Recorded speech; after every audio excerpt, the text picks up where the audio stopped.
Male. Let's learn these simple New English basic phrases. Okay, let's start it. He has already eaten breakfast. He has already eaten breakfast. You can say Chetung mis kakwan ronwang. Chetung mit kakwan ronwang. He has already eaten breakfast. Chetung mis kakwan ronwang. She has already brushed her teeth.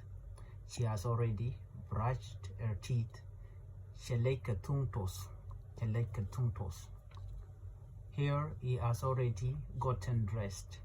He has already gotten dressed. He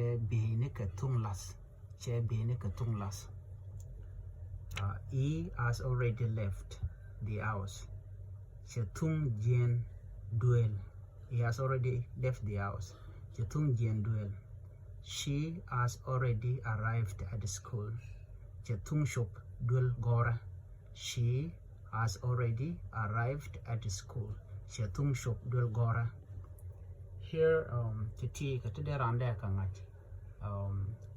Titi shall ke singular pronouns. He, ke, she, ke, it. Gwan rach e baja mad is baja man mishal verb baja man mishal ing. As baja mad a baja man mishal noun. It das baja mat verb guasamene. E raje ke kui wuda, she raje ke kui shik, it raje ke mi shanget ki mukwaika. Bisho gor no jin bika gor and I'm ban writing ka guasan be men biangai guasame ata dande titi dir ka kwen kaja ka tuk English kana tuk nat. Yatemal.